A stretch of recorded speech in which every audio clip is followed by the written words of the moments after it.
Assalamu alaikum, dear students. It's my third lecture today to talk on the concept, the chapter that's entitled as the constitutional designing. The theme and the subtopic which I have chosen today, that's the guidelines, guiding values of the Constitution of the India.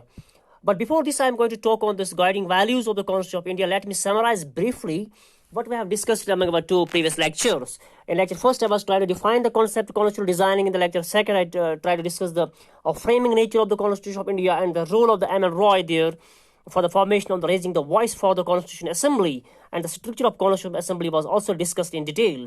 And ultimately, I was talking about the original nature of the Constitution, with its different schedules and the existing articles. Lastly, I talked about the adoption of the Constitution of India as well. So the basic essence and the nitty-gritty of my talk was only to develop the sensation and the feeling of the Constitution, and how Constitution is an essential element for the survival of the healthy democracy like India. So let's start to talk on the concept that's guiding values of the Constitution. The only thing that philosophically speaking, how the values of the Constitution are framed, the basic credit goes to the founding fathers and the members of those Constitutional Assembly. The first and the foremost name that's here that comes to my mind here, that's the man, the Mahatma Gandhi, Mohandas Karamchand Gandhi, who from in 1919 from 19 up to 31, who published his own magazine that was entitled as a Young India, and it was a Young India. Among the first in the first time in the history of India, the voice was raised by the Mahatma Gandhi, in which he talks about that I shall strive for the constitution which will release India from the thraldom and the patronage, which will release India from the yoke of bondage and the slavery. I shall work for India in which the poorest shall feel that it is his country. So women will enjoy the same rights, and the men as well. White and black there will be no disparity between the two. So it was a dream. These were the golden reveries and the golden words of the man called Gandhi in his magazine that was entitled The Young India. So it was a one philosophical route. And second was the man known as the B.R. Ambedkar, the architect or the father of the Indian Constitution, or we can say the designer of the Indian Constitution as well. So he was a man, no doubt he was having a bit controversy. There were a bit ideological clash between the Mahatma Gandhi and this man called B.R. Ambedkar. But he too raised his voice, and he too penned down the different golden lines for raising the voice for framing the Constitution of India. Let me quote his statement here, which on the midnight on 26th of Jan 1950, he says, I'm quoting Ambedkar, we are going to enter a life of contradictions. In politics, we will have equality, and in social and economic life, we will have inequality. So he was backed by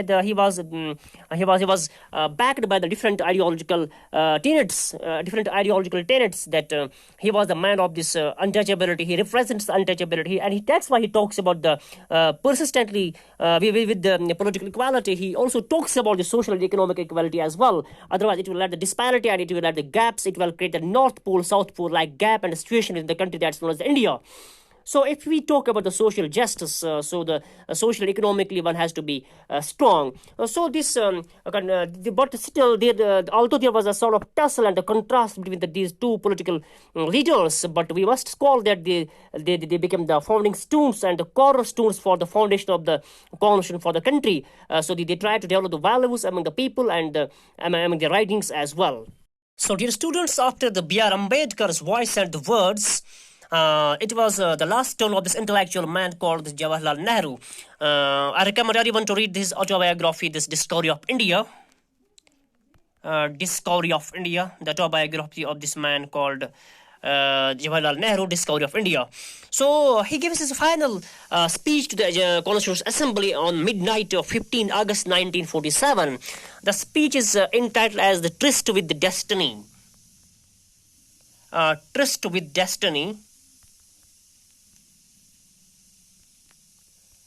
This tryst with the destiny, that literally means a secret deal with something that's in destiny for us. So in this very great and this powerful speech, this man promised the country a new constitution. I'm quoting this Jawaharlal Nehru speech, the moment he says, long years ago we made a tryst with the destiny, and now the time comes we shall redeem our pledge. That future is not of ease or resting, but of incessant strivings. the ambition of the great man of our generation has been to wipe out every tear from our eye. This was the basic certain lines which I quoted from is this great speech, the destiny, this the trust with the destiny. The basic sense of the Nehru was to convey to the world, to have a message for the world that let's come all the cross competitions, all the nail cut competitions from the society. There is no superiority and inferiority gaps, no regional priorities. No one is special to us from whether he belongs to north or south, whether he's a white or black, whether he's a Hindu or a Muslim, he speaks Tamil or a Punjabi or a Dogri. So everyone is equal before the eyes of the umbrella. So that's the basic protocol and the basic guidelines and the basic values of the constitution on which the constitution came into existence. So dear students, after these guiding values of the constitution, we do have the country is having the preamble, the opening line and the word of the constitution. Like we do follow the American model, and within the American model we are having this the preamble as well, what we simply call the opening line of the Constitution of India. What I said in my earlier lecture as well, N.K. Palkiwala, a great jurist, defined it that it's an opening eye, or it's an opening word, or the identity code of the Indian Constitution. So let's read it. We the people of India have solemnly resolved the Constitution of India into a sovereign, social, secular, democratic country to secure all its citizens justice, social, economic, and political liberty of thought, expression, and belief, equality, and fraternity. We enacted this on 1949 to hereby adopt, enact, and give ourselves this constitution. So this is the philosophy of the constitution. It is basic values of the constitution on which the constitution was framed. So there are different things which later on were amended to the constitution, this preamble as well, like sovereign, socialist, and the democratic.